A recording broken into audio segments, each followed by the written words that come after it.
thanks to the generosity of American Pinball, not only do we have all these copies here, but I think at some other shows you were distributing them.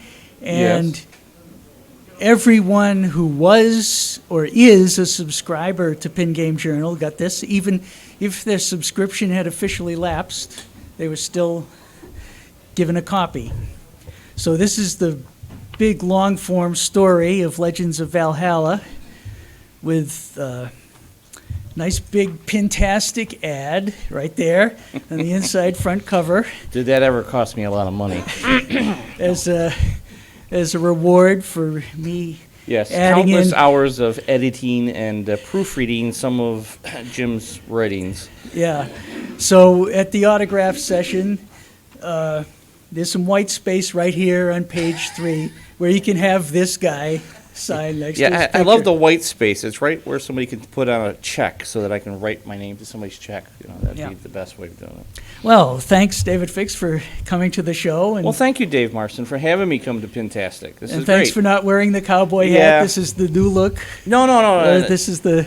You know, I wear the cowboy hat. Everybody sees me usually wearing that cowboy hat, and that's because I wear it for Expo. It Okay. makes it very easy for them to find me. Anybody, they can find me very fast. In fact, the number one question I always get at every show is, "Where's the hat?" You know, and I think the hat is more famous than I am. You know, and I think some people have already said that they would rather, you know, if I donate the hat, they would love to buy it out of Project Pinball or something down the road. Okay, you heard it here first. So we're also going to give away. I have some beautiful black glasses here. They're actual glass. The factory goofed up and sent me a mirrored one, so that's going to be the higher price one. So that will be the key price, key giveaway, and then the other one is just a standard, okay? But they're also signed by the employees at American Pinball. So I wanted to make sure we brought some nice gifts to all the people here at Pintastic. Yeah. It's So absolutely cool. So the lack of the cowboy hat means you're not doing any official administrative duties. You're just here as our guest. Yes. And, so what, you know, people can read the big story, but what would be the update that you would say? What's the news from out there in Chicagoland? Well, okay, let's talk about it. You know, so I have to give the hats off to the people at American Pinball. They really dug down deep. You know, I started with the company in December. The company was kind of removed of some personnel, and then we started rebuilding. I'm sure you guys read a ton in Martin's Pinball News about who I'm hiring. Dr. Pin back there with the super awesome pinball show, or semi-super awesome. Yeah, definitely did some reporting for us. I think I got more people who were sick and tired of hearing Dave Fix on his show than himself, but you know, that's okay. For the most part, we started building, okay? And in 10 months, we took Scott Gullix and Frank, I'm going to goof up, Ghidiotti's dream and brought it to fruition. And that was one of the big things that we had. To be able to take a pinball that's a home build, right? And then basically make it manufacturable during COVID, and to do it in 10 months, and to wheel it out to the public, and then the public just loving it, was the goal, and we did it. Not only did we do it that way, we did some things that were never done before in the history of pinball, and Mr. Marston brought that out. What has never been done before, Mr. Marston? That you, as the factory, and people have to remember the chart because it's folded up now, but went straight to locations. Correct. And you worked with locations to have some, and you publicized from the factory level, here are locations, day one, where this game is. Yeah, I dealt directly with the locations. Me and Michael Grant with the sales. We literally set out and said, okay, this is what we're going to do. I didn't want to tease the community. I didn't want to send out a video and say, this is what we're going to do, or guess what we're going to do, and then 2 weeks later show you another video. I just wanted to give you guys the game and say, here's the game. You want it, go play it, right?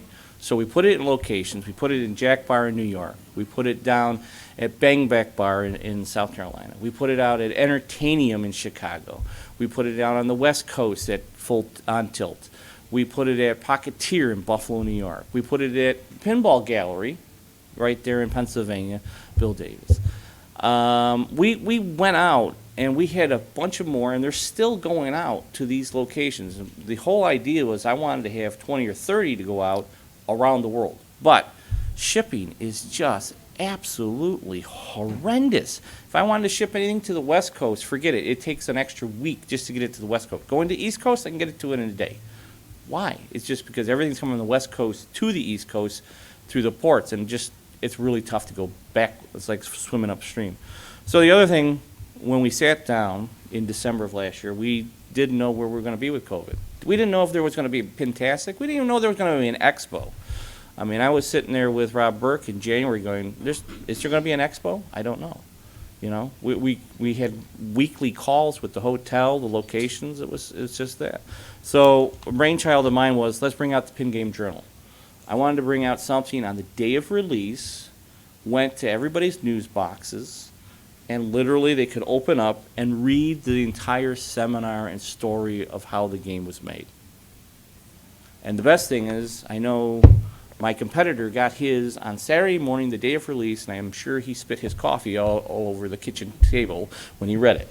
But anyway, this is what I wanted to do. I wanted to give you, the public, in locations, a chance to go play the game and find it out for yourself. And I made sure that they've been at all these shows. There's been some shows I've been trying to get to, again, have had a lot of shipping problems. But for the most part, we got them there. We even have 2 right here for our show. We had 4 down in Orlando. We had 6 at MGC. We had 6 at Expo. We had 1 going to Houston, which for some reason Houston, I don't know why, they quoted me 7 days, even though it could be driven there in 1 day, and we just missed that window. It drives me nuts with the shipping stuff. And what about Rocky Mountain? That was where the word sort of came out, right? Because Yeah. Faye had a seminar there. Faye had a seminar. So here's Rocky Mountain show. 1 Jim week before Expo. Shellberg sends this out. You know, he's talking about Faye. He tells Rocky Mountain, "Oh, we got this new girl who's working for American. Fly her out." And then he's like, "Let's get the game there." And I'm like, "Okay, I can try." You know, I'm literally doing it in like 6 days, and they ended up getting the game Monday after the show. So I'm like, "This is great." However, the founder of that show has a famous bar there called Tilt. I can't remember which one it is, but it's like something Tilt Bar or something like that. It's right there in Denver. So he got the game and he put it there. So he's got people playing it there. So it worked in that regards. So Nick, do we got a first picture? So just give you guys some updates on what's going on. So we have, of course, you know, the Pin Game Journal, right? That was a good first shot. So I like to do things in 3. Hold on a second. I like to do things in 3, right? I like to do 3 surprises, right? So the first reveal was, of course, the game, right? Then we fast forward. We also did the magazine, right? Then I'm going to bring it to Expo. But 2 days before Expo, I have it on Jack Danger's show, the game. And then we do, go ahead with the next picture. My next surprise was bringing Steve Bowden on to American Pinball. So Steve has already got contractors picking up all his stuff in Houston, and he's moving to Chicago. He's now actually the sales manager for American Pinball. So this is a real nice treat for us. So helping Steve out of a deep cellar or deep-rooted problem to American Pinball, let's just say that.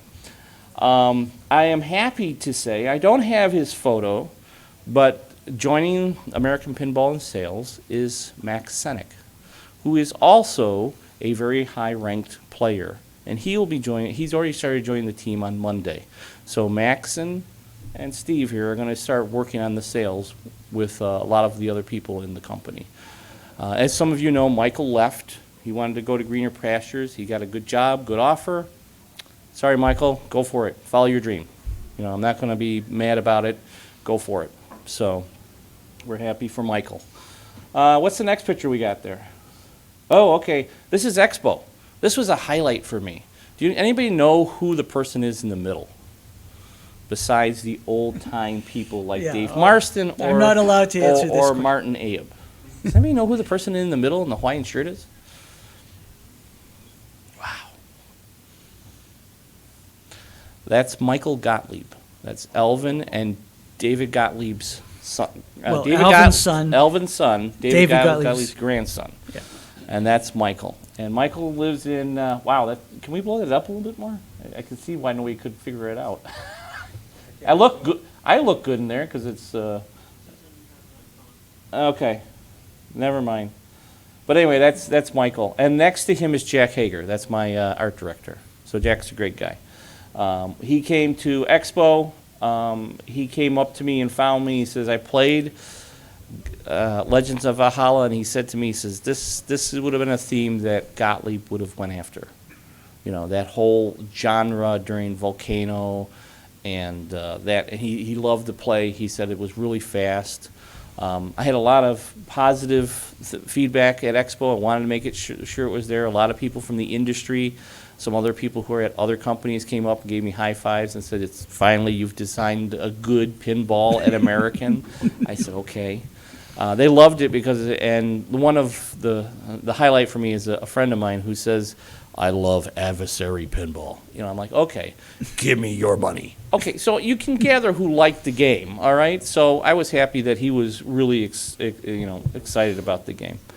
So we had the third surprise. The announcement was at Expo. Does anybody know what the third surprise was?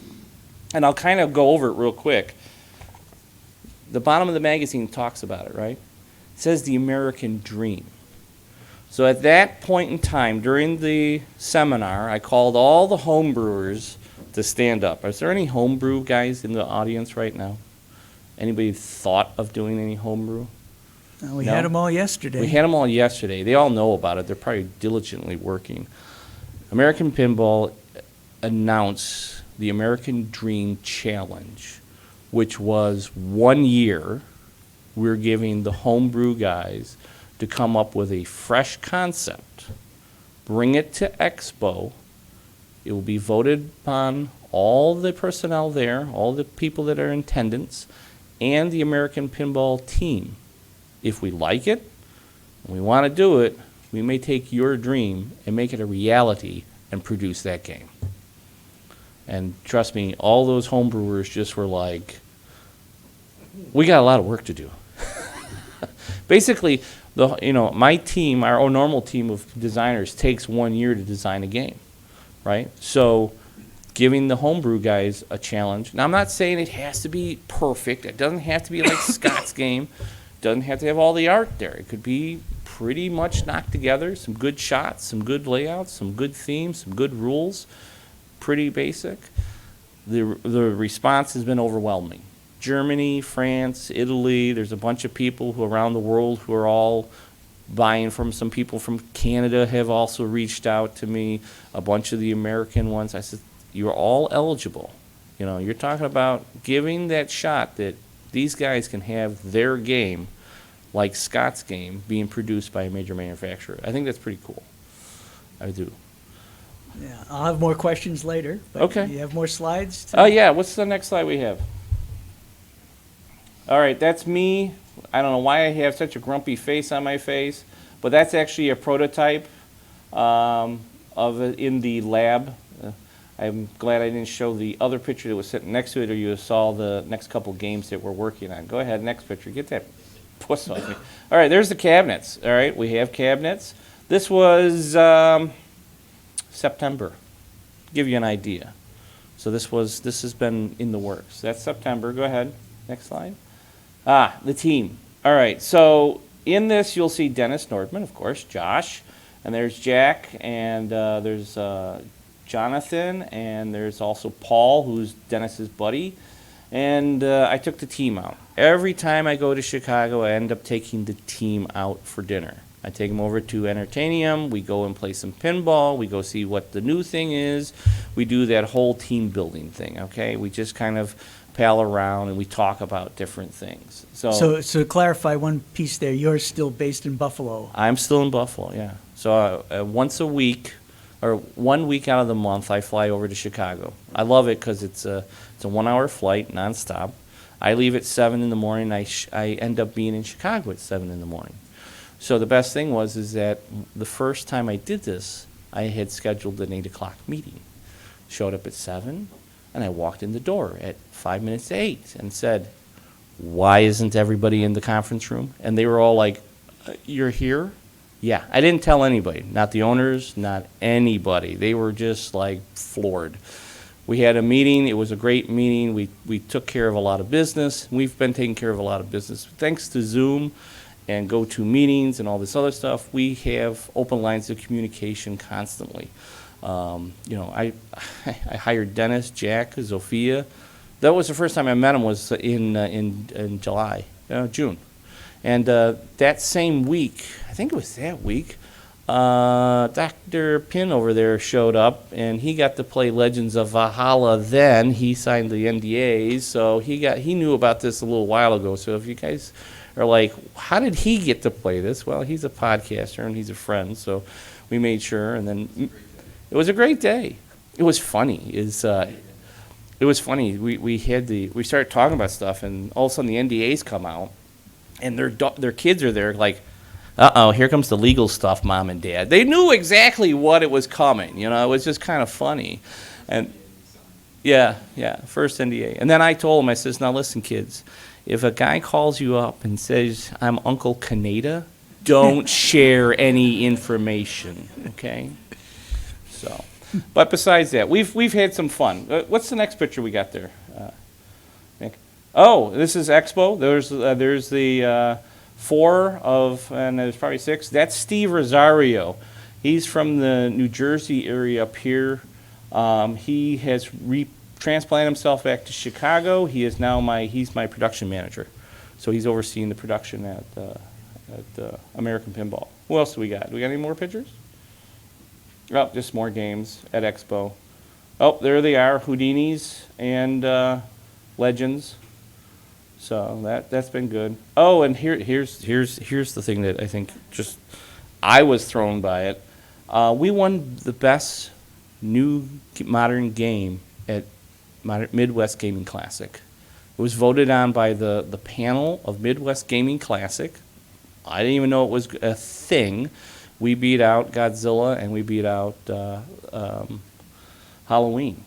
And I don't think Cactus Canyon was in the running. They said because it's not a new game because it's a reissue. So, but I was happy with that. I was like, wow, this is great. This is a real feather in the cap for the entire American Pinball team. So, do we have another picture? Oh, this is just a picture at Expo, I think. Yes, these are just the people playing the game. Everybody was having fun with that. We were just kind of excited to have, the feedback is good. When you get people out there that are playing it, that's great. We want to get the feedback. We want to get to understand. So Steve Bowden has been working on the rules a little bit. We're going to be working on it and adjusting stuff and making it more of a player's game, figuring out if there's certain things that need to be flushed out. But the nice thing is the game is out there. What else do we got? Oh, and there's the team again, all playing Guns N' Roses. So, and there's some heads and Hot Wheels and cabinets. This was the end of September, and that's it. Okay, thanks, Nick. So, these are exciting times at American Pinball. So, we've done a lot in 10 months, now going on 11. We've also done, 4 or 5 trade shows in 3 weeks. So I'm tired. I haven't been at the house that much. My wife goes, who are you? But we're continuing to strive forward. The games are leaving the line. Legends of Valhalla are actually already being shipped to people's homes, so we're happy about that. And we have more locations already picking them up. It's also at Replay Florida this weekend.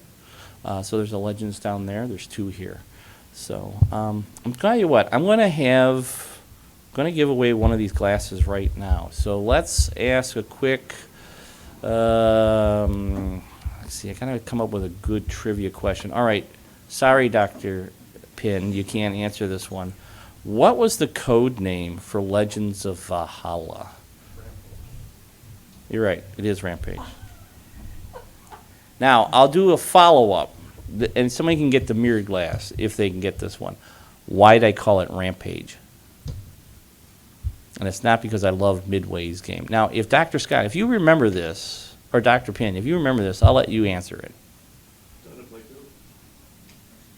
Unfortunately, he beat you to it. Because the insert on the playfield says, start Rampage. And then I looked down on the playfield and I immediately said, okay, we're going to start Rampage. So, congratulations. You got the mirrored one and you get the original one. So, thank you. So, let's ask some questions. Or, Dave, do you have some other things you want to point out real quick? Well, is still hiring? Yes, we're still hiring. Of course I'm hiring. We're building. Mm-hmm. I mean, I need personnel. I need electrical engineers. I need, mechanical engineers. I'm always looking for more people. Hey, I'm looking for the next young designer too, because I did the American Dream, right? So that's an option out there. So we'll be talking to some other people even at this now, show. I don't happen to see any designers in the room, but we do have some pinball artists. Hmm? Are you going to be having Jack do Yeah. like a freelance type of thing, like Greg does over at Stern? Yep. So all the people who want to do art for Americans should send a portfolio to Jack and Jack or myself, yeah, and we'll Yeah. look it over. I think the young man that did this year's banner of the Oh, you mean Minuteman. our in-house art Yes. guy? Yeah, Right there, Joel de Guzman. Yeah, there's Joel. I was like, I thought I saw him. He also did Amy Pin, our Yeah. famous T-shirt. So, and I was talking to him earlier today because I want to do that in full color. So we're going to be doing that as a full color T-shirt at some point shortly too. So we're always looking for artists. We're always trying to expand and make it a little bit nicer, and it's going to be great. Any other Okay, question? well, Well, so let me answer one thing that everybody's asked me. I am going to make more Oktoberfest. Everybody's asked me, where's Oktoberfest? Okay, I'm going to make more Oktoberfest, and we have some surprises for Oktoberfest. Okay, so some of you may have caught some of my podcasts where I've talked about it. I never say the game is over. Okay, so know that there may be some surprises coming for some other games down the road, and we'll bring them out at that point. And I'm going to tell you one other thing. I am not the kind of person that likes to say it's Oktoberfest 2.0 and sorry all those in the original ones. No. The team and I have told them, if we make something that is playable or makes the game better, it has to be retroactive back to the very first game I made of Oktoberfest. So that I treat, I'm a collector. I have over 100 pins. I thought it was horrible when somebody comes out with, oh, it's the super duper edition. You have to buy it, but now you can't because I already bought this one. No, I want to make it good for everyone. And I want to also talk for a minute. So Oktoberfest is going to be rebuilt. And if you wonder why it's not being built, watch the news. You may see some containers floating out in the Pacific. Some of those have my Oktoberfest parts on there. I know they're out there. So, that's it. Now, I want to touch base real quick on the 300, 500 issue. And just explain to everybody. Everybody's like, why did you do that? We released it at 8 o'clock Central Standard Time in Chicago. Unfortunately, Australia and the rest of the world did not catch up. By 8 a.m. Sunday, we already had over 500 sold. We stopped it at 500. I had to stop a few people, unfortunately. I think it was about 50 or 60, and told them, unfortunately, you didn't make the deadline. We ran out. We're going to have you go to the classics. However, when the classics are available, if the classics aren't available or somebody backs out, your name's on the list to get one. And they said thank you. Okay, and I know limit numbers are very important, and I wanted to keep it. I thought 300 was a good number. as a company. Pretty cautious number for, It was a cautious as your number. Well, top line. it's also the ownership of American above me who had their number, and I had my number, and they said 300, and I said we could go better, and by Sunday morning at 8 a.m., we were over 500, and I said, let's cut it off at 500, and then promise anybody who backs out. Now, I'm happy to say that the classic model, we haven't wheeled it out yet. We haven't given the price. It will be cheaper than the current price right now on this game, for sure. But I think I have close to about 300 or 400 people already have their names down for the classics. So this game is being well received by the community. And it's in production. So we're going to produce the deluxes first, and then I'm going to bring out the classic. And then I'll let you guys know about that when we get there. it seems like a good time to bring up a topic from last hour about Sure. Operators getting premium level or deluxe level games. Are you seeing that? I mean, you pushed the channel there by getting some out there on location. Absolutely. But you think that's a viable thing for a certain kind of operator to buy the more deluxe model? Yeah. Listen, there are places that feature pinballs that are more highly Like Pocketeer. Pocketeer. In fact, Nick, do you got that Pocketeer It's clip? Derek. Oh, Derek, I'm sorry, Derek. Do you got that Pocketeer clip I got? The video of the people playing there? I know I sent it to you earlier. Pocketeer Billiards 2019. 70 pinball machines. Part of the Stern Army. Stern Pinball Alley. Pretty cool. But it's a comfortable match. League night. They're not physically imposed because of injuries and eligibility questions. That's pretty impressive, I think. That's 80 pins. I think it was we have 12 teams of 6, so that gives you an idea how many people just showed up on a Thursday night just to play pinball, and it's free. It's I mean, you got to pay to play, but it's not like you have to put money into the league or something. And Pocketeer gives away free food at the end of the year to all the team. We have like a banquet because you put money into our cash box. We thank you. And that, because it's a location where people come, that's the people I see buying premiums or LEs or deluxes or what we have, because they're catering to the normal places. And then there's other places that will have maybe 2 or 3 pins. They'll buy the classic edition or the pro that everybody knows of. So, Pocketeer, how many higher than base level, higher than pro games? We have every premium that Stern released. We have, I want to say almost every premium JJP released. We also have the 2 highway games. We've had just about any pin that comes out, me and my partner have been buying. Hey, it's market research for me, right? I want to see what's going out there. We had a couple spooky games, but we don't have them right now. So, I've played Haunt Halloween already a couple times. So, there's a lot of good pins out there. We market research want to check out what we got. So Yeah. So you're not only owner of games at home, but you also are involved in this. Yep, I'm operator too. This location, barcade type. So as an operator, I don't know how many people know my history, but I got into collecting back in the 2000s when pins were dirt cheap. Okay, so you could go out and buy a pin bot for $400, and you can buy a bride of pin bot for $800. Okay, so those were the golden eras, as some people call it.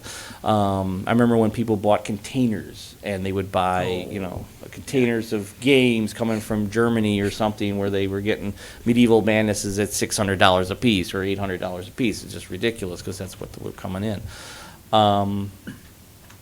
But I loved them, and I started to do them, and then I collect them, like Lay's potato chips. I bought 2, which turned into 4, which turned into 8, which turned, I remember my first Pinball Expo, I had 6 machines, and I'm standing in the elevator, and there's 4 guys, and they're sitting there going, so how many do you got, kid? Oh, I got 6. And the 3 guys look at each other and go, when you get into double digits, then we'll talk. And the door opens up and they leave. And I'm like, what assholes, you know, it's like. So fast forward, 2012 or 13, I'm running Expo, and the same three guys are on the elevator. And I go, so guys, how many pins do you have? And like, oh, I got 28. And the other guy, I got 30. I got 40 or 42 or something like that. And my floor opened up, and I says, when you get into triple digits, then we'll talk. And I walked out of the elevator. I was just happy about that because, you know, I was like. Well, Now- I remember another Expo story involving you when the Planetary / Chicago Gaming deal first came in, and they had that first announcement, Oh, yeah. the remake, and you wanted to let me be the first to tell my wife that I just put down a deposit on the remake of. Yes, that was that. I was sitting in the front row when I'm helping Rick and the other guy about putting this game up. You know, it's the first time they're announcing the first remake of Medieval Madness. Now, trust me, I was already in at one point with the guy in Australia, Wayne, and I was also in at one point with the guy known as Gene Cunningham. So I was like, my money kept floating back and forth, and this was this crazy time when, is it going to be made or isn't it going to be made? And then I walked up and I said to Rick, I says, I'm helping them up. I says, is this true? I says, okay, I'm putting my name down. I want one, that kind of thing. So, but I'm like, but then you got to tell your wife, yeah, I put a deposit down on the Medieval Madness. You know, it's kind of like. Yeah, and that, I mean, you had to, as we saw over the ensuing hours, and it was just hours, that was. I remember. It must have made the people who normally think of MOA or something as the normal sales channel. Yeah. Pinball Expo, and one company booked over $8 million Yeah. in one 24-hour period. Yeah. I remember Jack Quineri being in the back of the room, back in the corner, and his phone just kept blowing up. And I remember him saying to Rick, I got 15 already ordered, as he's walking out the door because he's trying to get more. So it's like, you know, they knew it was a hit. We all knew it was a hit. It's just a matter of time. You know, and talk about, not to go too off of the subject here, but, you know, I've seen the hobby grow, you know. I mean, the old timers would say, how many been in the industry, into the collecting industry for the last 5 years? If you could raise your hand, have you been collecting more than 5 years? Okay, there's about 4. How about more than 10? You know, so yeah, you can start seeing the hands, you know, getting smaller, right? And it's always a pleasure to have anybody besides myself, first time, and Martin, to Pintastic. Welcome, right? Welcome Yeah. to Pintastic. I mean, I've been to Expo many times, and they always do that too, because we want to welcome you to a show and welcome you to the family and the group. So welcome. Let's open it up for some questions. I'm sure some people have questions. Line up there at that microphone for your questions so we can record them properly. And don't you need to give your famous Massachusetts disclaimer? Oh, I did it this morning, so we're covered for the day. Okay. But I feel like I'm with the law firm when every time he says it. yeah, So- it's going to be part of the tradition of Pintastic, I guess. Right. So is there any questions? No? Okay. Oh yeah, what's your next game? What's my next game? Well, you'll have to Well, wait. how big is your pipeline? You could say how many games are. We have games in the pipeline, that is for sure. My goal for the company, and I keep pushing the company, is to get to 2 games a year, okay? Wanted it to be done this year. COVID kind of hit, and things just lagged along. Now, can we do it for next year? That's the goal. I'm going to keep pushing the company to get to 2 games a year. That's my long-term goal. I think it's a fair thing. But I'm not going to also forget the back catalog. So I'm going to continue to support, continue to enhance, and continue to release the back catalog as long as I can. Now, some people, we talked about earlier today about Hot Wheels, right? So Hot Wheels is a great title. I love it. It's got a time frame, right? It's 3 years is the license, and then I gotta renew, and then it's a whole thing. So I'm going to continue to produce that thing for 3 years. Houdini didn't have a license, and neither did Oktoberfest, and neither does Legends of Valhalla. So that's why 5 years on, I'm still making Houdinis. And I'll tell you, after IAPA, I'm going to be making a lot more Houdinis because the French have just fallen in love with Houdini and want the game. So I'm just happy about that. So there's a lot of people from IAPA that we've made some, really nice deals. So we're going to be producing a lot of games over the next few years. Okay, let's talk about enhancements for a minute. So just so we understand your view of the terminology, what is the point release number of the code of Legends of Valhalla today? I think it's .9 something, 96. It's by the date also. So it's got some ways to go for the code. And listen, we're always trying to make code better. I mean, listen, we did Houdini, right? Now, Houdini has competitive play. Hold the button in, go into competitive play, so the husband, who is the star pinball player, can play against the rest of the family and lose, okay? So that's the nice thing, it's a 1 against 3, 1 against 2, or the whole family can go on the quest to finish Houdini. It's so deep. Now you got 4 players, you got 12 chances to actually get really far into the game, which most people haven't seen some of those modes in that game. So that was just released just recently, and now it's being released for Hot Wheels, and then we're going to be working on it again for Oktoberfest. Okay, so Houdini is the oldest game, and where's the code now? What point release would you That I put? don't know. Okay. Sorry. But there's no stopping on that. Correct. Now, with the American Dream Challenge, Yeah. as I know from reading this magazine over and over and over and over again, you have some adaptation from what Scott and Frank had done on their own to getting into the code base, the foundation code that American has. Mm-hmm. Is that something that would be available for the challenge?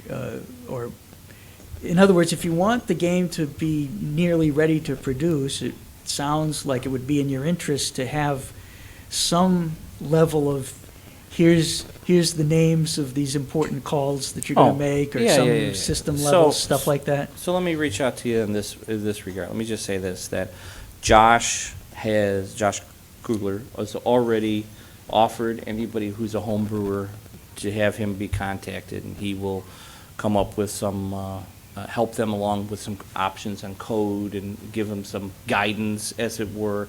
Scott Gullix has already said that he would offer some guidance. Dennis Nordman said he would offer some guidance to some young game designers too, if they, little ideas that they can help with. I have to say also that, we've been talking about it. We may even make some little YouTube videos for guidance on making your American dream. And the reason I bring that up is because how many people have been to the American Pinball website in a while? When was the last time you were there? All right. Couple days. Did you guys see the service section? So in the service section, we have a YouTube channel, and we already have close to, I want to say over 100 videos with different levels of technical expertise, common problems, little stuff to help the end user, like how do you take the glass off a pinball machine, right? How to set up the pinball machine, how to go into the service menu, how to do this, little stuff. But that's also, my old statement is a picture's worth 1,000 words. Well, guess what? A video is worth 1,000,000, right? You can walk through it. And Dave Brennan, our service manager, has been doing an excellent job formulating. Now, if something comes up and it's something new, he makes a new video. He publishes it. He talks to the person, sends them a video how to walk them through the problem of their game.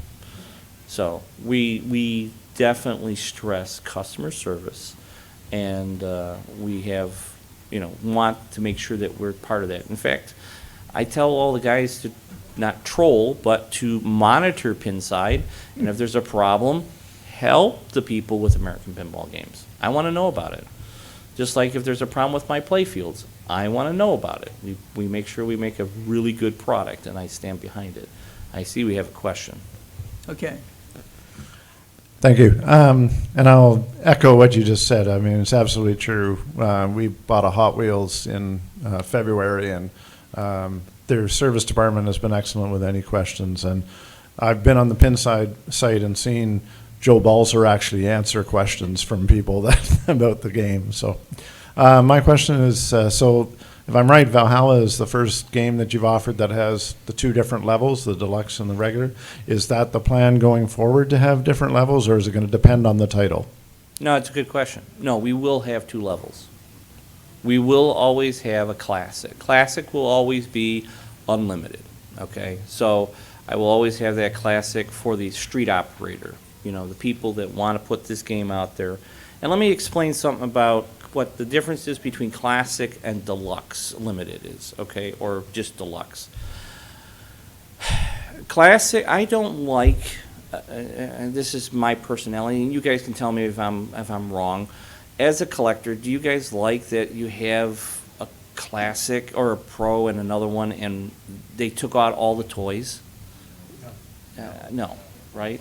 I mean, I want to give you guys a classic that plays exactly like the deluxe, okay? The only difference is the trim packages and maybe some of the non-interactive toys, okay? So, you know, if I was doing another company who did that, I might take out the whole hammer mechanism out of the back. I wouldn't do that.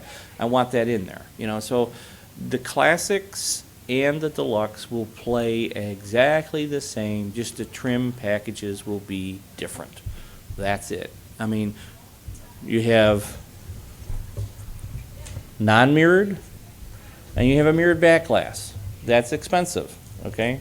You know, I mean, this day and age, to do a mirrored back glass, it's not cheap. So that's an added value I think is worth it. Magic glass, these, you know, the see-through glass. Now, that doesn't mean that you can't take a classic and add a little of the features to make it a little bit of a nicer classic, right? With the shaker motor and the knocker and the you know, magic glass. You can do that, but there's some trim stuff that will not be available for the classic, which is the deluxe LE. But it's just it's the market deems it. So. You have another question? Hope that answered it. Yeah. Will American Pinball get into the accessories market? I'm already really happy that there's art blades and whatnot included in your games, but maybe there's an alternate art package, you know? Yes. We want to get into the accessories business, no, most definitely. Toppers. We will also, one of the things I'm pushing for is something that's going to be new. You'll hear it from me first here because none of my other manufacturers have said this. We're going to make what we call factory mods. So this is a mod approved by the factory. It's to take your old game and give it a new mod, something that you haven't seen before. It might change the gameplay a little bit, make it a little bit more fun, but it's a factory mod. So that's something that's in the works. So. And that certainly sounds like a good way to go for licensed titles. So you would, as you're negotiating a license, Yeah. you would say, we want to have not just this package, but also these alterations or improvements or Correct. extra bling or whatever Right, it might be. and I can always go back and call it a factory mod, which opens the doors a little bit more for me to work around. So that's a key point. Now Martin's going to go publicize the press this. Right? Okay. is jumping on this with a Yes, question. Pinball News. You have a question? No, I have two questions. Smart. Well, no, I'm here. I might as well make the most of it. Go ahead. Assuming, and this is a big assumption, there are no other supply chain issues, how long is it going to take you, or for how long are you going to be making Legends, given the number of orders you've got at the moment? And the second part, for your work with Riot, Scott and Frank, is it a one and done deal, or are they going to be developing more games for you? No. Let's answer the second part first. I said it at Expo. This is not one and done. Scott and Frank are already working on game number 2. So we're happy to have them on board, and Riot's already working on their next game. So that's a big thing for them. To go back to the question where we are in the factory, we produce between 20 and 30 games a week. So given the time frame and where we are with the stuff, we're pushing out as many games as we can for people. And we have 2 game lines, remember that. So you can do the math. So we have on one line, Hot Wheels running off, and on the second line, we have Legends running off right now. And quite possibly when that line of Hot Wheels is done, we probably might just turn that right over to Legends also and continue to pump out 2 lines of Legends. But we have some Hot Wheels that we are committed to. I was committed to bringing out some Oktoberfest. However, due to the circumstances of supply chains, that's getting pushed to 2022. We've already contacted all the owners and said, please, if you want, we don't, and that's the other thing. I don't want to take money. I don't take deposits. I don't say, if you want a game, you got to pay me X. You want it? I'll get it. When I have it for you, you pay for it. End of deal. Okay? Keep your money, put it where you want it, put it under the mattress, put it in the bank. I don't care. When you want the game, let me know. I have it. You can buy it. Okay? I don't want to fund the world, and so forth. So what is that manufacturing plant with the 2 lines? Is that Aimtron? Or No, what it's actually American Pinball. Okay, so there's not a case of some other contract that Aimtron might come up with taking away resources. No. So let me explain what Amtron is, because this might Dave's throwing stuff out there that he knows about and everybody doesn't know. So Aimtron was the parent company. It was the silent partner of American Pinball when it was founded. Okay, in 2000, last year in December, the silent partner had enough and bought out Davil Vasani. Davil Vasani was no longer part of the buyout. He's no longer a part of American Pinball at all. It's when I walked in and took over control of American Pinball, and Mukesh Vasani, his uncle, is the CEO, the man who's the money. And he basically says, Mr. Fix, here's your budget, go take care of stuff. Okay? Go get me some people. Sell some games. There's the American Dream Challenge for you. Well, it's like, here's the keys to the pinball company. What can you do? Now, everybody's going to say, well, who is this guy? I worked for over 5 years for a company called ICE in Buffalo, New York. We made the bubble hockey. I oversaw parts of production. I oversaw technical support. I ran the tech room, the Schlinger, which is a big giant wiring room. I ran a bunch of things over there for ICE. And due to COVID, we call it the COVID shuffle. In fact, at IAPA, I got to meet up with a lot of old friends who were shuffled at the same time as I was at COVID, because March of 2020, ICE was at 350 going to 400 employees. On March 21st, we went to 160 employees. I made the first cut, and then by July 1st, we went from 160 to 80 employees. And that's when the shuffle started. And then they said to me, what do you want to do? I said, well, that's not a problem. I'll hang around for a while. I lived in Buffalo. I have the house, and so forth. But American was kind of like, they wanted to do some changing, and we started negotiating about 2 months after that. And then on December 7th, I walked through the door. So December 7th of this year will be my first full year at American Pinball. So a lot of work. And my wife was at the factory for the first time in October. She walked through and says, you got a lot more work. I'm not going to see you ever again. So, yeah, there's work to be done, and rightly so, because I can see everybody here. You guys, how many of you here have American Pinball machine in your collection? Thank you. How many of you want to put an American Pinball machine in your collection? Thank you. Look for your support. And what about ICE? They had a presence at IAPA, didn't they? Oh, yeah, they did. It was a half a booth. Yeah, half a booth, okay. Yeah, what I mean by a half a booth. So imagine it's 10 by 60 this year. Normally, their booth is 2 10 by 60s. That's what I mean by a half a booth. It was still a huge booth, okay. Mine was a 20 by 20, just this little thing, It wasn't that big, but I fit 10 machines in there, and we showed them all off. So. Okay, so ICE is still in Ice the is still doing business and- fine, yes. Oh yeah, I'm thinking of another game for my Apple, but we're done with that topic. So, and you have like a deadline, like you have to prove something by a certain day, or you're just in until, you know, like your deal to be at American. Oh, okay.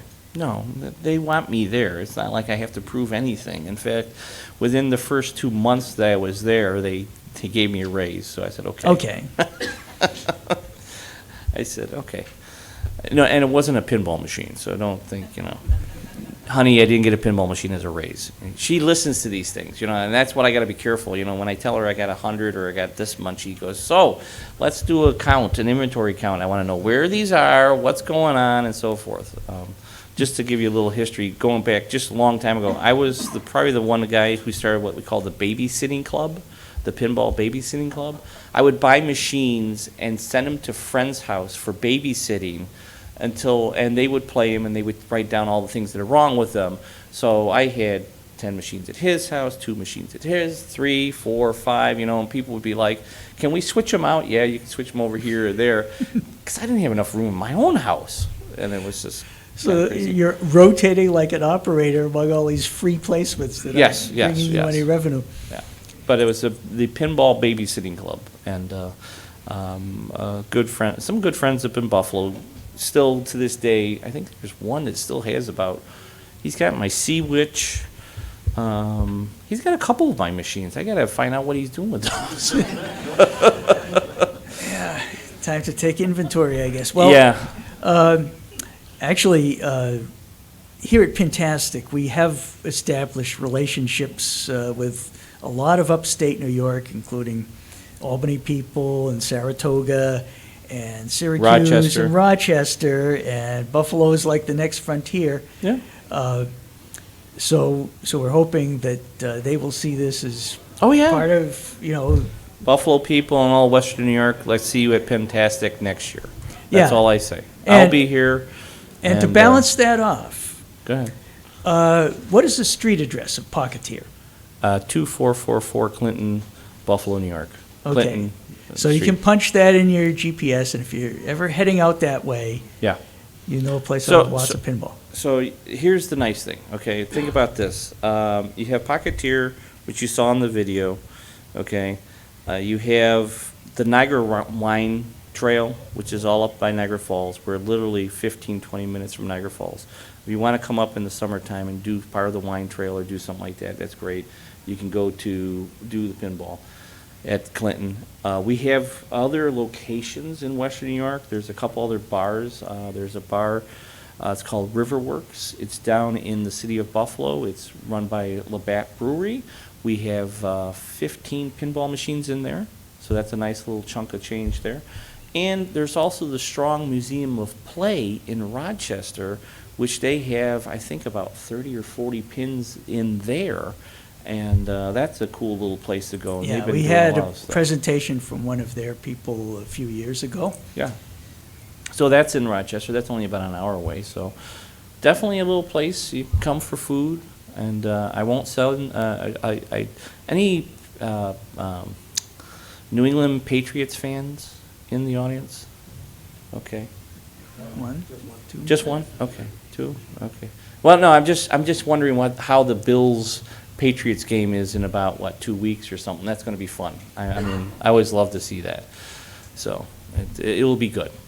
I always want a good game. If we lose, that's fine, as long as it's a good game. If it's a blowout, I hate that. I want to switch it off right away. So. All right, well, I'm glad to hear you'll be back. Oh yeah. Because we're going to be needing more updates, it sounds like. And, Sure.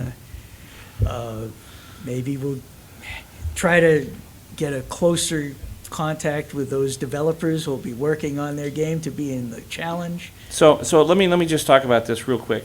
The next game, keep your eyes open for another magazine. Next game, keep your eyes open for locations around the United States that will have the game. And Yeah. anyone here run a location that has pinball in it? Yeah. If you run a location with pinball in it, call me. I wanted, just like Jack Barr, who went through some tough times with COVID, and Bill Disney with Pinball Gallery, street locations. I'm trying to support them and help them. That's, I'm kind of a street operator myself. So, and we have the weight of American Pinball behind them to actually focus. And let me just point out one thing too. I just want to say this, and some people think that, there's a term ghosting, right? Some people will say, oh, I sent Dave an email and he's ghosting me. I receive somewhere between 5,000 and 10,000 emails in the course of a week. And if I'm not at the office, I'm coming back to, and I've already counted, it's about 16,000 emails. And some of them are, yes, Chinese drugs, some of them are this, some of them are my competitors throwing my name out there for some other stuff. But for the most part, I try. And if I'm not me, I delegate to my sales department or my other team members. And if Look out, Steve Bowden. Yeah. Those emails are coming. Yeah. And if Steve wasn't replying back, or some of my sales force isn't replying back, I need to know, because I need to make changes. But for the most part, we want to be here to help you and to help operators and to help everybody in the community. Hey, we're a community. We're a small community. We got to be there to help everybody, right? So. Okay, well, it's almost time for the autograph session. Yep. So thanks, David Fix, for the Thank you, guys. update. Thank you.